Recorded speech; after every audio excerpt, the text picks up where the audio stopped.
ధ్యానులకు, యోగులకు, అమరత్వ సాధకులకు అందరికీ ఆత్మీయ స్వాగతం మాస్టర్స్. నా పేరు విశ్వనాథ్ రెడ్డి. మనం ది అవేకెనింగ్ అనే ప్రత్యేక శీర్షిక ద్వారా రామ్తా ద వైట్ బుక్ దివ్య గ్రంథం యొక్క సారాంశాన్ని చాప్టర్ల వారీగా తెలుసుకుంటూ ఉన్నాం.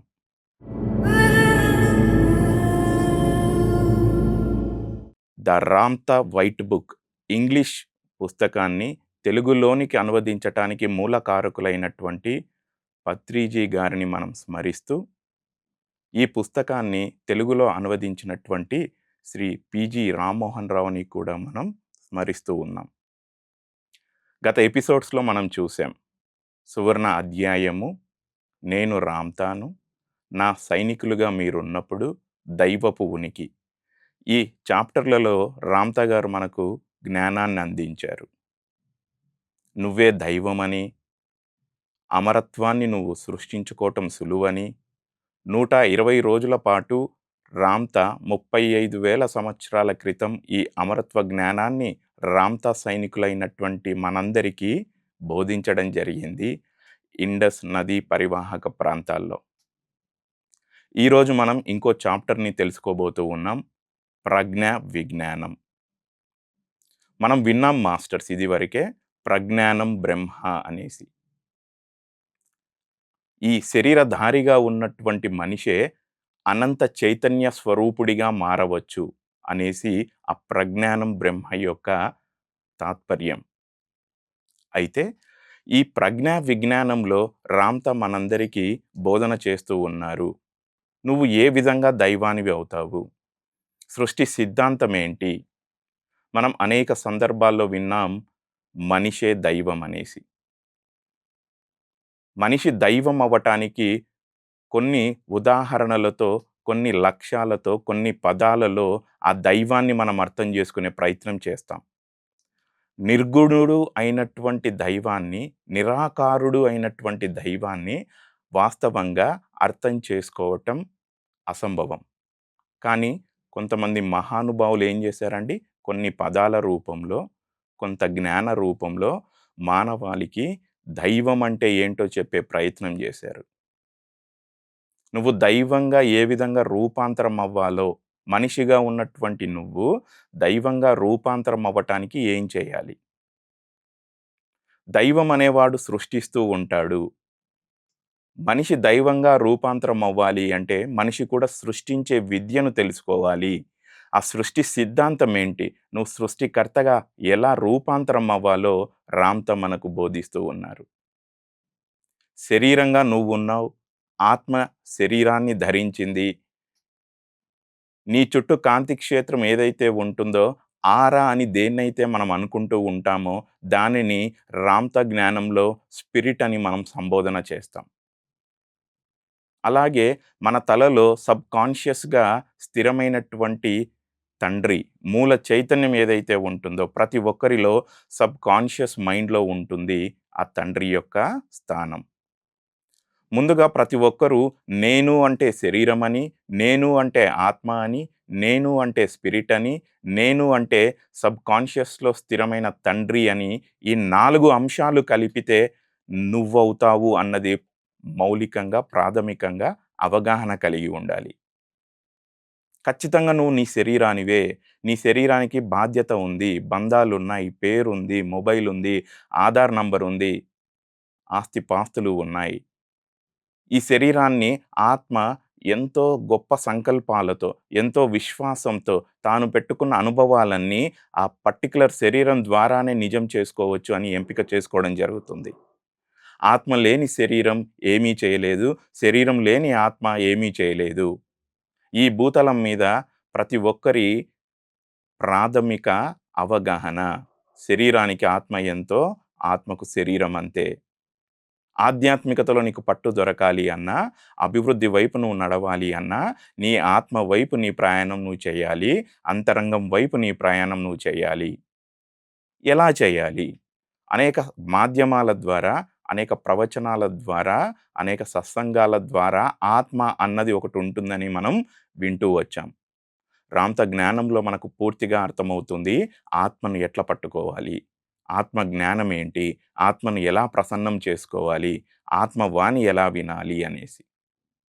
రామ్‌త చెప్తారు, శరీరానికి, ఆత్మకు మధ్య అనుసంధానకర్తగా ఉండేదే ఆలోచన.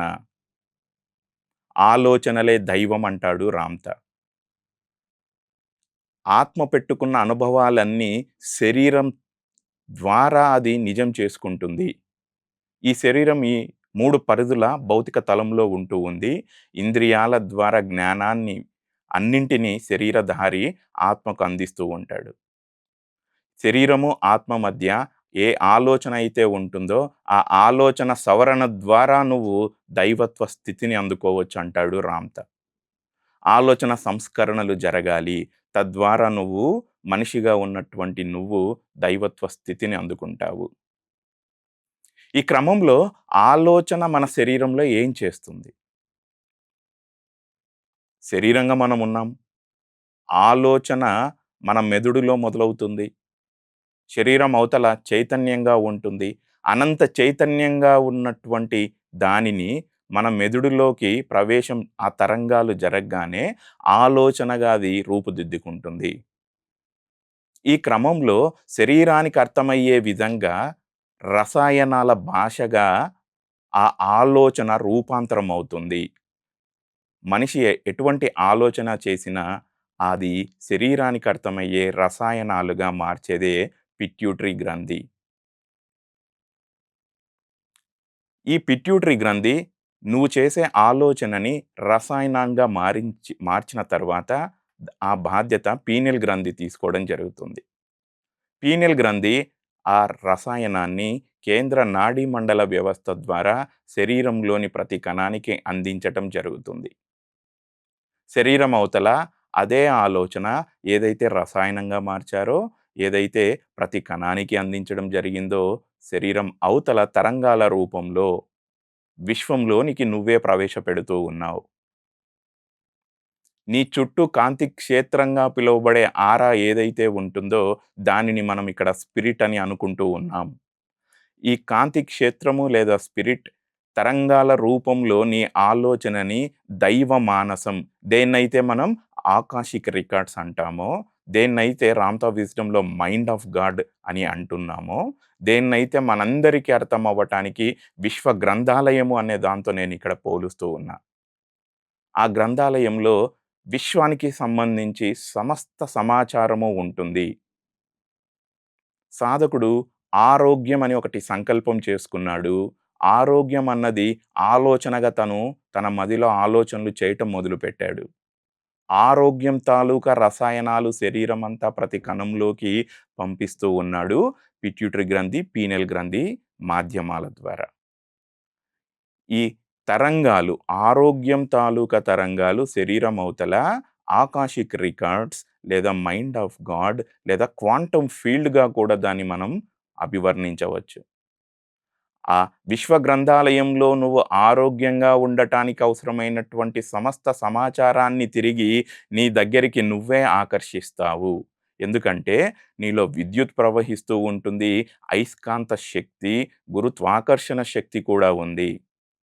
నీ ద్వారా నిర్దిష్టంగా కొన్ని ఫ్రీక్వెన్సీస్, కొన్ని ప్రకంపనలు ఆరోగ్యానికి నువ్వు కల్పించావు. ఆ ప్రకంపనలు మైండ్ ఆఫ్ గాడ్ దాకా తరంగాల రూపంలో నువ్వు పంపించావు. తిరిగి ఆ విశ్వ గ్రంథాలయం నుంచి నువ్వు ఆరోగ్యంగా ఉండటానికి అవసరమైనటువంటి ఆహార నియమాలు, వ్యాయామాలు, ప్రాణాయామాలు, కొత్త టెక్నాలజీ, సర్జరీ, మందు బిళ్ళలు, జ్ఞానము మొత్తం నువ్వు ఆకర్షించుకోవటం జరుగుతుంది. ఈ సృష్టి ప్రక్రియ ఏదైతే మనకు రామ్‌తా అందిస్తూ ఉన్నారో, దీన్నంతటిని సాధకుడు కళ్ళు మూసుకొని తన నుదిటి మీద ఆరోగ్యం అన్న పదం దర్శింప చేయటం ద్వారా తన సంకల్పాన్ని సంభవంగా మార్చుకోవచ్చు. ఇదివరకే మనం విన్నాం బ్రహ్మ నుదిటి రాత రాస్తాడంట. కొన్ని సాంప్రదాయాల్లో నుదిటికి చాలా ప్రాముఖ్యత ఉంది మాస్టర్స్. నుదిటిన తిలక ధారణ చేస్తూ ఉంటారు. దాని వెనక అసలైన శాస్త్రీయత మనం రామ్‌తా విజ్డమ్‌లో అర్థం చేసుకుంటాం. మనిషి శరీరంలో చాలా చక్రాలుంటాయి. ఆజ్ఞా చక్రానికే చాలా విశిష్టత, ప్రాముఖ్యత ఆపాదించడం జరిగింది. బ్రహ్మ నుదిటి రాత రాసిన, తిలకధారణ నుదిటి భాగాన దర్శించిన, ఆజ్ఞాచక్రం యొక్క విశిష్టత అక్కడ ఉన్న 3 చెప్పేటి అంశం ఒకటే. నుదిటికి ఏదో ప్రాముఖ్యత ఉంది. ఆ ప్రాముఖ్యతే 'రామ్‌తో విజ్డమ్‌లో' చెప్తూ ఉన్నాడు. నుదిటి మీద నీకు కావాల్సినటువంటి సంకల్పాన్ని నువ్వు పద రూపంలో కానీ, అక్షర రూపంలో కానీ, బొమ్మ రూపంలో కానీ ప్రతిష్ఠ చేయాలి. ఆరోగ్యం అన్నదాన్ని నువ్వు నుదిటి మీద రాసుకున్నప్పుడు, నీ ఊహాశక్తి ద్వారా, నీ దృశ్య జగత్తులో ఆరోగ్యం అని నువ్వు లిఖించినప్పుడు దాన్ని పిట్యూటరీ గ్రంథి తీసుకుంటుంది. పిట్యూటరీ గ్రంథి దాన్ని తీసుకొని శరీరానికి అర్థమయ్యే రసాయనాలుగా మార్చడం జరుగుతూ ఉంది. తదుపరి పీనియల్ గ్రంథి, తదుపరి శరీరంలోని ప్రతి కణానికి ఆరోగ్యం తాలూకా రసాయనాలను పంపించడం జరుగుతుంది. అలాగే శరీరమవతల నీ సంకల్పమైనటువంటి ఆరోగ్యం తరంగాల రూపంలో మైండ్ ఆఫ్ గాడ్ దాకా, దివ్య మానసం దాకా నువ్వే పంపించడం జరుగుతుంది. తిరిగి సమాధానాలను నువ్వు ఆకర్షించటం జరుగుతుంది. దీనినే మనం నుదిటి మీద ధ్యాసగా అనుకుంటూ ఉన్నాం. ఇప్పటిదాకా మానవాళి పత్రిజీ గారు అందించినటువంటి శ్వాస మీద ధ్యాస దాకా మనం రాగలిగాం. మనం చూసాం శ్లోకాలు. పూజ కోటి సమో స్తోత్రం ఆ శ్లోకంలో ధ్యాన కోటి సమో లయః అన్న స్థితిని మనం అనేక సందర్భాల్లో చూసుకుంటూ వచ్చాం. ధ్యానం తదుపరి స్థితులు ఏంటా? ఆ స్థితుల్ని ఎలా నువ్వు అందుకోవాలి? అన్నది 'రామ్ ద విజ్డమ్‌లో' మనం తెలుసుకుంటూ ఉన్నాం. పత్రిజీ గారు అనేక సందర్భాల్లో సంకల్ప శాస్త్రంలో చెప్పకనే చెప్పటం జరిగింది. మౌన శాస్త్రం ఎలా ఉందో, ధ్యాన శాస్త్రం ఎలా ఉందో, సంకల్ప శాస్త్రము, అదేవిధంగా ధ్యాస శాస్త్రము కూడా ఉన్నాయి. ఈ సంకల్ప శాస్త్రము మరియు ధ్యాస శాస్త్రం గురించి మానవాళి తెలుసుకోవాలి అంటే 'రామ్‌త దివ్య గ్రంథాన్ని' పఠించమని పత్రిజీ గారు సూచన చేయటం జరిగింది. ఆ ధ్యాస ఏంటి? ఎక్కడ మన ధ్యాసను మనం కేంద్రీకరణ చేయాలి? ఆ సంకల్ప శాస్త్రం ఏం చెబుతూ ఉంది? 'రామ్‌త దివ్య గ్రంథం' ఏం చెప్తూ ఉంది? అన్నప్పుడు మనం పరిశీలన చేసినప్పుడు మనకర్థమయ్యేది ఆ ధ్యాస శాస్త్రమే నుదిటి మీద ధ్యాస. ఆ సంకల్ప శాస్త్రమే నుదిటి మీద నీ సంకల్పాన్ని నువ్వు ప్రతిష్ఠ చేయటం. ప్రతిష్ఠ చేసినప్పుడు ఇదివరకే మనం వివరించుకోవటం జరిగింది. పిట్యూటరీ గ్రంథి, పీనియల్ గ్రంథి, శరీరం అవతల తరంగాల రూపంలో. ఈ విధానంలో నువ్వు పట్టు సంపాదించినప్పుడు, ఒక సంకల్పం తర్వాత ఇంకో సంకల్పాన్ని నువ్వు నెరవేర్చుకుంటూ ముందుకెళ్తూ ఉన్నప్పుడు, పిట్యూటరీ గ్రంథి వికసించటం జరుగుతూ ఉంటుంది. మస్తిష్క సామర్థ్యాన్ని నువ్వు వికసింపచేసుకుంటూ ఉంటావు. ఈ సృష్టి సిద్ధాంతంలో నీకు పట్టు దొరుకుతుంది. ఈ విధంగా ఒకప్పుడు ఈ భూమి మీద మనుషులుగా సంతరించి ఈ రోజు వరకు పూజలందుకుంటున్నటువంటి వారు దైవాలుగా రూపాంతరం అవ్వడం జరిగింది. పడుకునే ముందు ఉన్న సమయాన్ని, నిద్ర లేచిన తర్వాత ఉన్న సమయాన్ని సాధకులు కళ్ళు మూసుకొని తమ నుదిటి మీద తమ సంకల్పాన్ని దర్శిస్తూ కూర్చోగలగాలి. మొదట్లో ఏమీ కనపడదు. చీకటి కనపడవచ్చు. రకరకాల ఆకారాలు కనపడవచ్చు. ఏది పడితే అది చూసే స్థితి నుంచి నీకు కావాల్సినటువంటి సంకల్పాన్ని నువ్వు దర్శించే స్థితికి నువ్వు చేరగలగాలి. అదే నుదిటి మీద ధ్యాస. సో, ఈ పద్ధతి ద్వారా ఈ పిట్యూటరీ గ్రంథి, ఈ పీనియల్ గ్రంథిని నువ్వు ఉత్తేజితపరుచుకోవటం ద్వారా నీ శరీరాన్ని నువ్వు నిత్య యవ్వనంగా మార్చుకోవచ్చు. శాశ్వతంగా నువ్వు శరీరాన్ని నువ్వు కాంతి దేహంగా మార్చుకోవచ్చు. నీకు కావాల్సినటువంటి ఆనందాన్ని, ఆరోగ్యాన్ని, ఐశ్వర్యాన్ని, ఆత్మీయ అనుబంధాలను కూడా ఈ విధంగా నువ్వు సంభవం చేసుకోవచ్చు. దీనికి నువ్వు చేయవలసింది నీ సంకల్పాన్ని ఒక పద రూపంలో, ఒక అక్షర రూపంలో, ఒక బొమ్మ రూపంలో నువ్వు ప్రాణప్రతిష్ఠ చేయటమే. ఐశ్వర్యం నీ సంకల్పమైనప్పుడు, ఐశ్వర్యానికి నువ్విచ్చే నిర్వచనం ఏంటి అన్నది నువ్వు స్పష్టంగా తెలుసుకోగలగాలి. ఆ ఐశ్వర్యాన్ని నువ్వు అష్టైశ్వర్యాలకు ఆపాదిస్తూ ఉన్నావా? ఓన్లీ ధనలక్ష్మికి ఆపాదిస్తూ ఉన్నావా? మిగిలిన లక్ష్ములకు కూడా ఆపాదిస్తూ ఉన్నావా? ఈ విధంగా నువ్వు ముందు నీ సంకల్పానికి స్పష్టమైన నిర్వచనం నువ్వు ఇచ్చుకోగలగాలి. నీ ఆలోచనల్లో నీ సంకల్పం సంభవమైనటువంటి స్థితి ఏంటా అన్నది మానసికంగా నువ్వు అనుభూతి చెందగలగాలి. ఎలా పడితే అలా ఒకప్పుడు ఆలోచన చేసినటువంటి సాధకుడిప్పుడు ఆలోచనల్లో సంస్కరణలు చేయటం మొదలుపెట్టాడు. మానసిక పరివర్తన జరిగింది. తన వ్యక్తిత్వ నిర్మాణాన్ని చేసుకున్నాడు. ఈ సృష్టి సిద్ధాంతంలో నుదిటి మీద పదదర్శనం చేయటంలో పిట్యూటరీ గ్రంథిని, పీనియల్ గ్రంథిని వికసింప చేయటంలో సాధకుడు నిమగ్నమయ్యాడు. పట్టు సంపాదించాడు.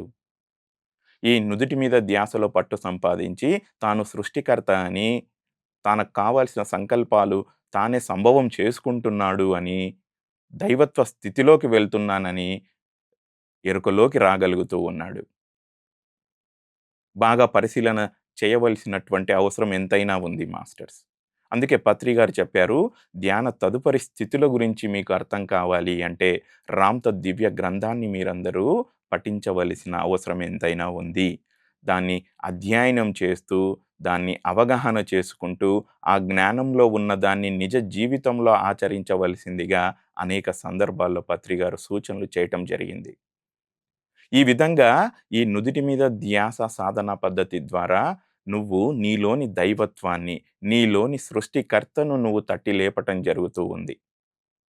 మొదట ఒక సంకల్పానికి కొద్దిగా సమయం పట్టినా, రెండవ సంకల్పాన్ని నువ్వు తీసుకున్నప్పుడు శీఘ్రంగా, వెంటనే నువ్వు సాధనలో నిమగ్నమవ్వటము, పదదర్శనం కళ్ళు మూసుకొని నుదిటి మీద చూడటము, దానికిచ్చే నిర్వచన, ఆ సంకల్పానికి తగ్గట్టుగా ఆలోచనలను నువ్వు నిర్మించుకోవటము, నీ సంకల్పం సంభవమైన తరువాత ఏ విధంగా నీ మానసిక స్థితి ఉంటుందో, దానిని నువ్వు ప్రస్తుత వర్తమానంలోనే అనుభూతి చెందటము. నీ సంకల్పానికి తగ్గట్టుగా వ్యక్తిత్వ నిర్మాణాన్ని చేయటము, ఇవన్నీ జరుగుతాయి. ఈ సృష్టి సిద్ధాంతంలో నువ్వు పట్టు సంపాదించడం జరుగుతుంది. ఆ విధంగా నువ్వు సృష్టికర్తగా మారుతావు. ఈ క్రమంలో మనము శరీరం యొక్క ప్రాముఖ్యత తెలుసుకుంటూ ఉన్నాం. శరీరము, ఆత్మ మధ్య ఉన్న సంబంధాన్ని వివరించుకుంటూ ఉన్నాం. ఈ ప్రజ్ఞా విజ్ఞానంలో ప్రత్యేకంగా స్పిరిట్ అన్న దాని గురించి రామ్‌తా వివరించడం జరుగుతూ ఉంది. స్పిరిట్ అన్నది మన సమస్త సంకల్పాలను, మన అన్ని కోరికలను నెరవేర్చేటువంటిది. శరీరం తరువాత నువ్వు ఆలోచనలు చేస్తున్నటువంటివి తరంగాలుగా ఆ విశ్వ గ్రంథాలయం వరకు తీసుకెళ్ళేదే స్పిరిట్. ఎటువంటి కోరిక కోరినా స్పిరిట్ దాన్ని నెరవేరుస్తుంది. ఆ స్పిరిట్ నువ్వు ఏం కోరిక కోరుతావా అని ఎదురు చూస్తూ ఉంటుంది. దీనినే మనం 'అల్లావుద్దీన్ అద్భుత దీపం' లాంటి వాటిల్లో మనం చూడటం జరిగింది.